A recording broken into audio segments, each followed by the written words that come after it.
Everyone's talking about Sewell Chan, the editor of the Columbia Journalism Review, who was fired late last week. He claims he did nothing wrong whatsoever. His staff claim misbehavior and bullying. I worked there, so I wrote about it, and we discuss it on this week's pod.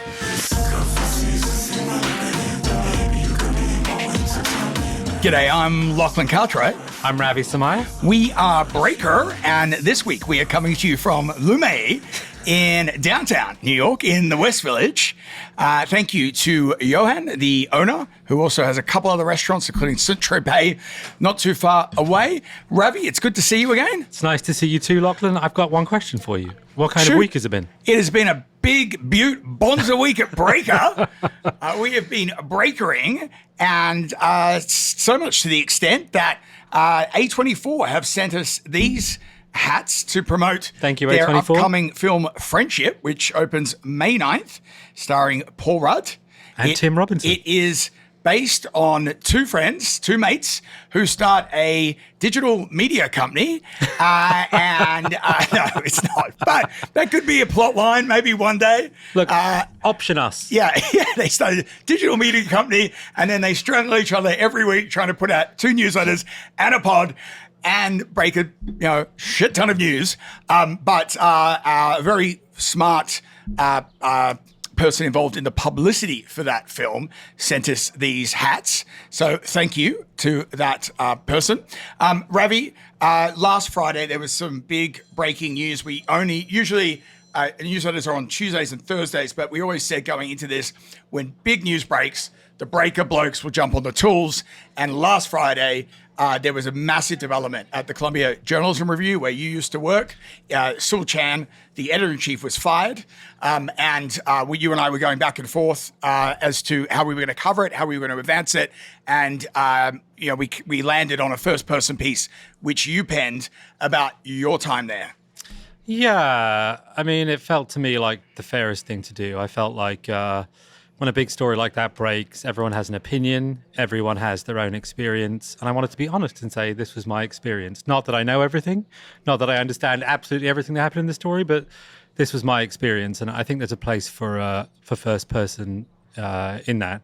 It's a hard one to navigate, because we're in this situation where we're privy to news as it was ongoing. We were aware of matters that were going on at the Columbia Journalism Review. It's also tough to report on your former employer, and we wanted to sort of be fair to Sewell Chan and to the Columbia Journalism Review.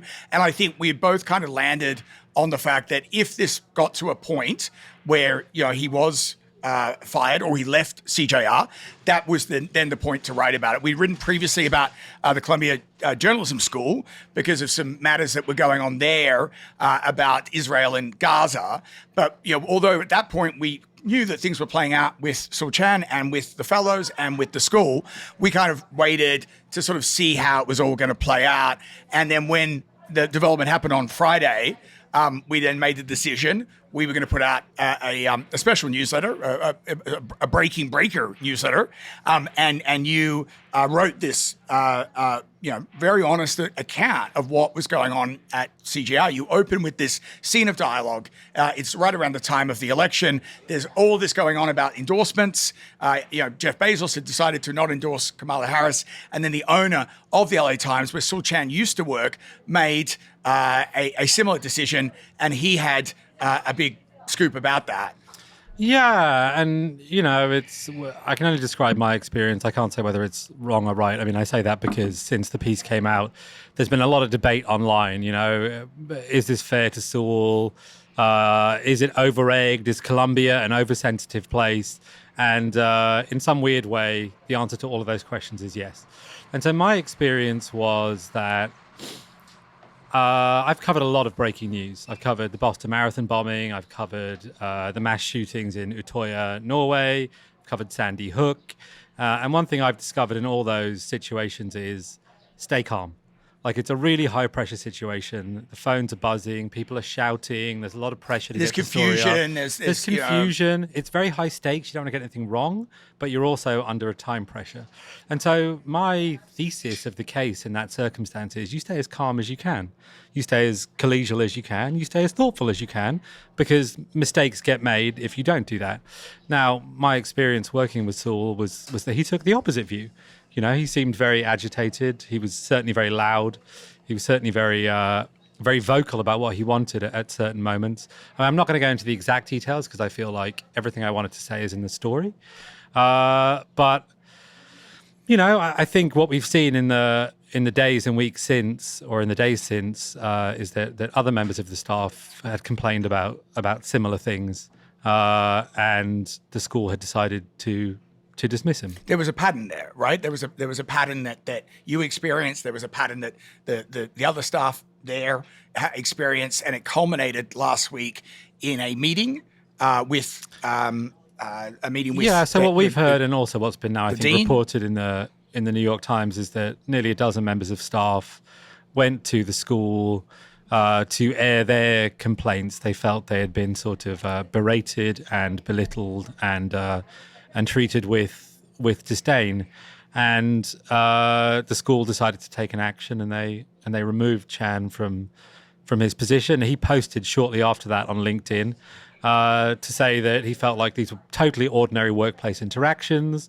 He sort of implied that Columbia was oversensitive and that he was applying very ordinary editorial rigor, and it had been misinterpreted. Your piece, and then that statement from Sewell Chan prompted a dozen or more tips that we received. We had, people getting in touch, via text and email and calls from people that had worked with Sewell Chan in other newsrooms. And so that's when I kind of sort of took it, kind of jumped in with more of the reporting, because I was curious to figure out, had this gone on at other places? Because, in my reporting experience, lightning doesn't strike once, and there's usually a pattern. And so I went back and I spoke to some of these people who were getting in touch, who were saying things to me like, I'm looking at these comments under his statement, and there are these people who are supporting him and saying, this is terrible what's happened. The Columbia Journalism School has stitched you up. You shouldn't have been fired. And then people are contacting me and us and saying, well, actually, this happened to me. He was abusive to me. He berated me. And so I was really just trying to tally that. Like, how, in one hand, do you have, academics and senior journalists, bylines that you would recognize from reading the New York Times saying, I had nothing but a great experience with Sewell Chan. On the other hand, we have dozens of people coming to us and saying, this happened to me. And the common thread as I was picking this apart was, if you were a superior to Sewell Chan, he was fine to you. If anything, he was ingratiating himself with you. If you were a colleague or an academic who had encountered him, he was totally fine.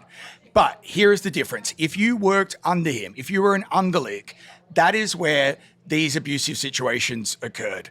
And there is a pattern that happens here, when at the New York Times, he's really just a worker bee.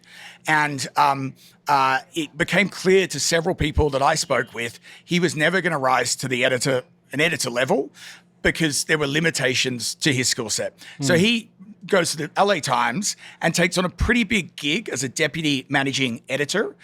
He was a favorite, I was told, of the editor at that point, Norm Pearlstein. He was also in the good graces of the owner, Dr. Patrick Soon-Shiong, thank you.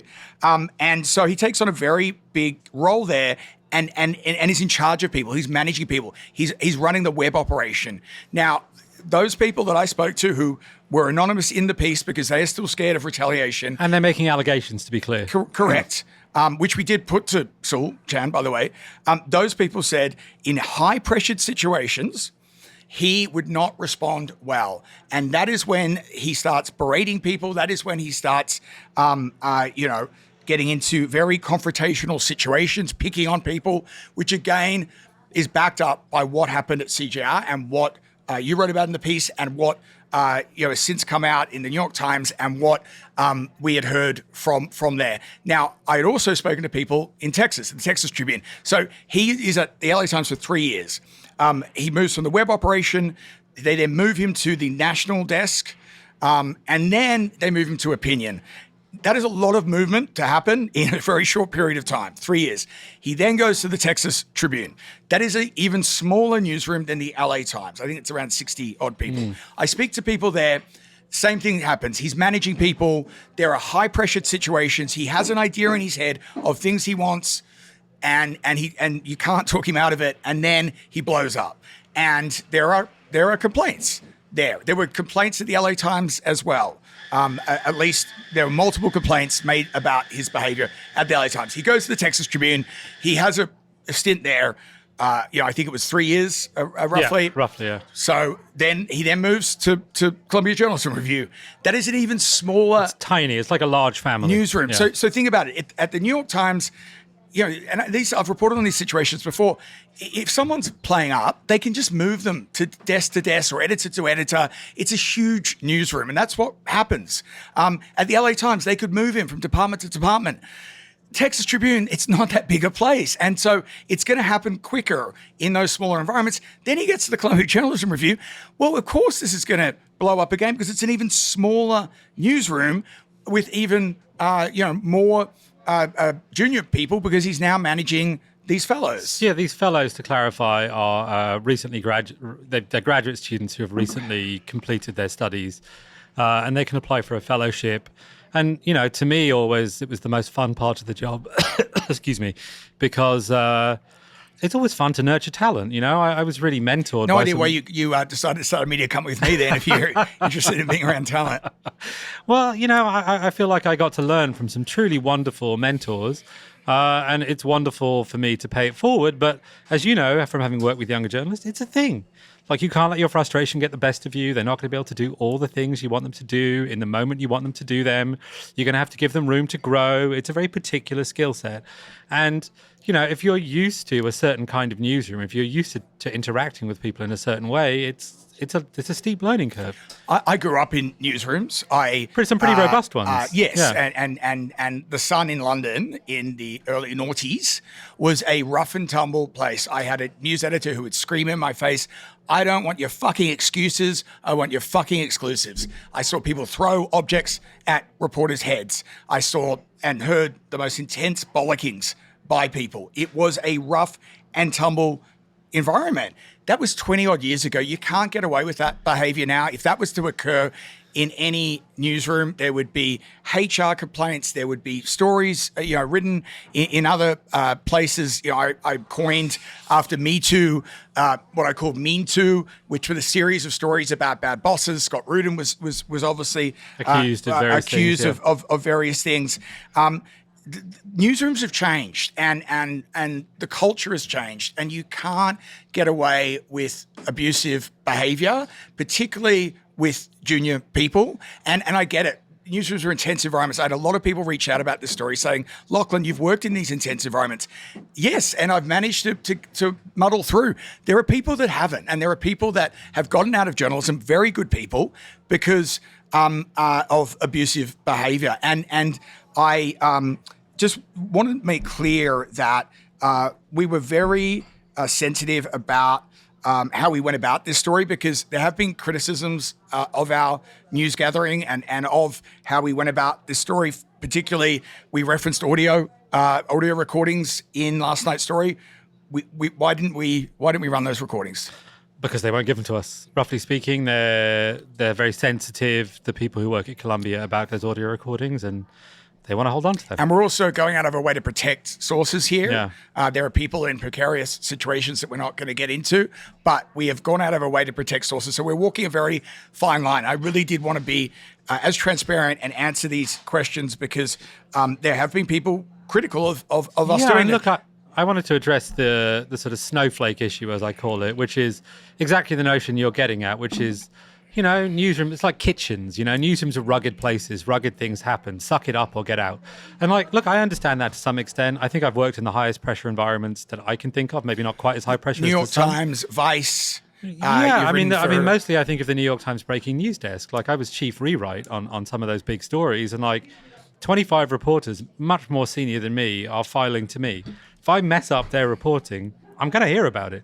It's really, really high pressure. There were circumstances where I was pressured to run information that was false, or prove, I call it false, but someone had received a tip. They felt like it was really worth putting in the New York Times lead-all. I had to have the guts to say, no, I don't think that's true, to someone much more senior than me. And that was a really rugged circumstance. Now, I was also once did a story with an artist called Trevor Paglen. And Trevor Paglen is a very successful artist. I was going to go for dinner late at night in Berlin. And I said to him, Trevor, do you want to come along? He's like, no, I got to get to bed. And I was like, well, that's not very rock and roll. He was like, you know what? Berlin, I would have been like, let's go. That's Let's it. go And to so Berghain. he said to me, look, it's like baseball being in the creative industries now. In the 70s, if you were a baseball player, you smoked cigars, you drank, you slept with everyone you met. That was the nature of being a baseball player in the 1970s. Now, you have to be much more professional. You have to be much more thoughtful. You have to be much more collegial. And some people think that's a loss, and in some ways it is. But actually, on the whole, it's probably better for everyone. And that was the first time that I had thought about it, because I can also fetishize those old days. And to be totally candid, we all have bad days. We all have bad moments. We all lose our temper. I don't think anyone should be walking on eggshells or feeling like they can't be a human being. I think it becomes when it's a pattern of behavior, when people are scared to go to work, when people are Scared not to speak themselves, out. scared to speak out. That's a very, very different thing than, well, this person had a bad day and lost their temper, and that's totally unacceptable, and I want them to get them to lose their job. Like, my strong feeling is no one supports that. It's kind of a myth that's built up around especially younger journalists. And, candidly, I also think it just doesn't work. Like, if someone's working for you and they're doing something that you don't like, or you want them to do something different, I myself do not understand how screaming at them is going to help them attain that. And look, I understand the temptation. I've been delivered stories as an editor where I'm like, what the fuck are you thinking? What junk is this you've sent me? We had a long discussion about this. We talked about X, Y, and Z. This is A, B, and C. What the hell is going on here? I understand the temptation to shout, look, we're in a startup. It's a high-pressure environment. We've had some heated discussions. We have had robust editorial discussions. Yeah, but I think they've been respectful. I think I've have. raised my voice or you've raised your voice, and I think that's much the best way of doing it. I was watching an interview with the movie director Ingmar Bergman, who's famed as being, an exacting, controlling movie director. And the interviewer said to him, look, do you ever lose your temper on set? He said, yes, but every time I do, I consider it as a massive failure and a huge setback that I have to recover from. And that, to me, is the way to think about it. We all slip, we all mess up. It's a big setback, and you have to recover. You have to apologize. You have to make good on what's happened. One person that I spoke with who had previously worked with Sewell said something to me that really just hit home exactly what was going on here. And this person said he really wanted to please the people above and was happy to crush the people below. And that was the consistent pattern with Sewell Chan that we found in our reporting. I've worked in newsrooms for 2 decades. I have worked with a number of editors who have behaved appallingly to staff and in high pressure situations lose their cool. It is not a good look, but it also doesn't serve the journalism well, and you don't get the best out of people. Some of the best editors I've worked with are those cool hands that will just sit down next to you and just help you get that story across the line, because they know what you're dealing with. They know how intense it is. They know that sources are calling scared. They know you've got lawyers, going at you. They know that is what they need to do. And those are the people that you'll go the extra mile for. Those are the people that if they call you on a day off or call me, asking me to do that extra thing, I'll run that extra mile for them. I had an editor once, come at me over the most ridiculous situation and then say to me, I want my pound of flesh. And do you think that gets the best out of a reporter? Do you think that you're going to really go all the extra for that person? Or are you going to respond well to someone that is respectful, that helps you do your best work, that makes you, your best work shine? And having now spoken to several people who have been caught up with this Sewell Chan thing, I really feel that the main theme here is Sewell Chan is a good reporter. I think he works hard. He shouldn't manage people. Well, look, ultimately, as I said in my story, I kind of feel sorry for him. It feels like I feel sorry for him too. it feels like he kind of interacts differently with people than most of us. And look, I'm weird. I think that's okay. I think You are weird. I'm really weird. I can yeah, confirm yeah. that. Yes. Yeah, we can talk about that in great depth later. And ultimately, I blame the people who saw fit to put him in management positions Yes. because, I mean, And also the continue to do it. Don't these people pick up a phone and call the previous joint and the previous shop and say, Look, and we have what to, happened here? We have to emphasize it's all allegations at this point. I mean, my essay that I wrote was totally a first-person account. It was my experience. And the reason I wrote it that way is other experiences are available. People contain multitudes. We're not saying he's a bad guy, but I do think the issue of leadership in journalism is a really, really, really vital one because, I mean, this is starts to sound a bit pretentious at a certain point, but it's a creative job. You know, you're expected to be creative. You're expected to be dynamic. You're expected to be thoughtful and compelling in the way that you tell these stories. If you're not doing your job. And if you work in a creative industry, it's sensitive. Like, I don't know how you feel about writing. I hate it. You know why I hate it? Because I'm scared every time write is a terrible experience. To have written is bloody fantastic when you finally get that piece pubbed. And I have a piece later this week. Look at Politico Mag on Friday, the digital publication for their media edition for White House Correspondents. But to go through editing, fact checking, rewriting, making that extra phone call, it is a lot.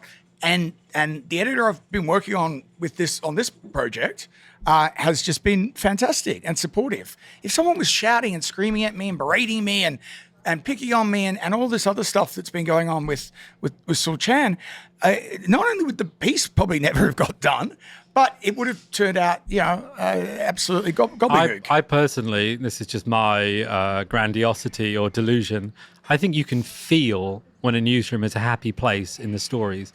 I think the editors we look back on as greats, like, they were not perfect and they did not behave perfectly, and I would not argue that they did, but you can feel in the newsroom when an editor somewhere, a leader somewhere, is allowing people to take risks.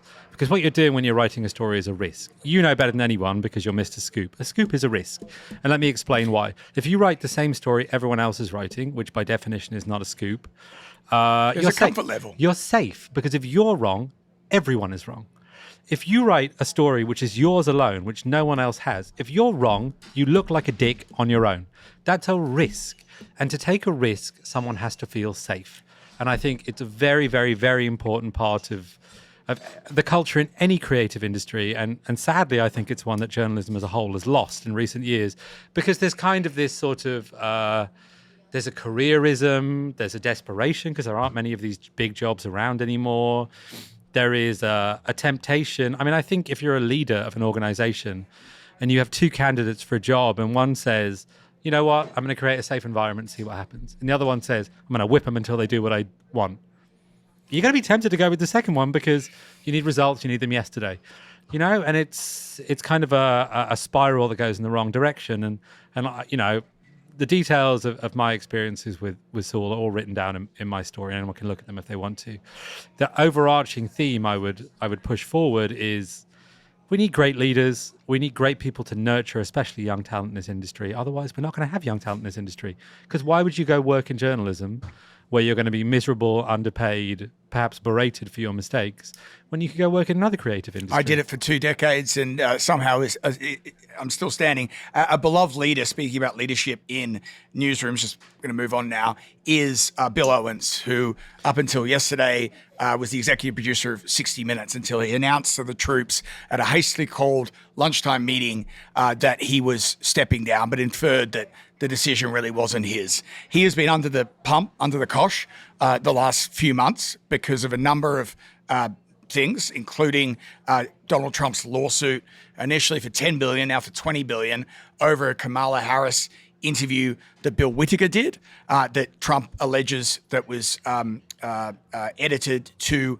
suit Harris. To suit Harris, or under even the instructions of Harris's camp, which both parties have denied. But they've been locked in this legal fight for a couple of months. Playing out in the backdrop of that is this merger that is being in play between Skydance, David Ellison, and Sherry Redstone, who has wanted her payday from Paramount for quite some time. And this is holding it up. So there have been all of these internal machinations going on. And Bill Owens yesterday says, I'm out. And that, the independence of my independence and the independence of this program, journalistic independence, the loss of these journalistic independence is the reason that I am stepping down. It was a very emotional scene. I spoke to a couple of people who were present. He was a beloved leader, it sounds like. He was absolutely beloved. They have been doing phenomenal journalism. They've always done phenomenal journalism. 60 Minutes has always been, I watched 60 Minutes as a kid growing up in Australia, the Australian version. 60 Minutes Lowell is... Bergman and all that kind of stuff in here as well. And it really had Big Tobacco. And in terms of their investigative prowess... integrity. Their integrity, their storytelling, how they throw resources on stories, how they spend time on stories, how they film stories.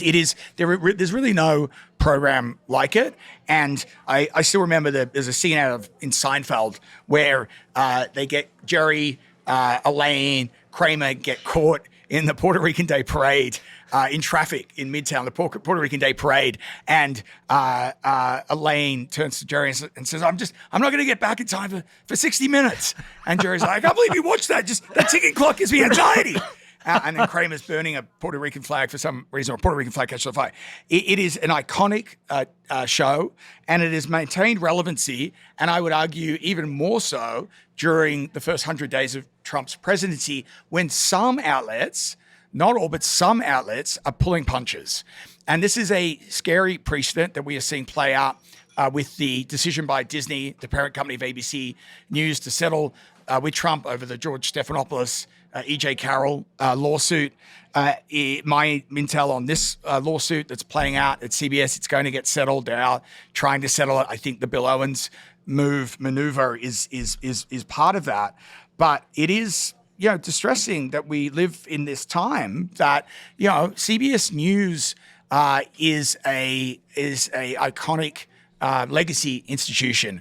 And if you kowtow to the administration, if you show that your journalistic independence is under threat, it is not a good sign for democracy, and it is not a good moment for this country. Yeah, I mean... it's a great counterpoint to what we were just talking about, because I've never met Bill Owens, maybe you have, but it sounds like he created an environment where people felt free to take swings, and that balance between giving people the freedom to fail and exercising rigor, it's hard. You need a moral compass. You need a psychological compass. You got to be a good reader of people. You got to be comfortable interacting with people.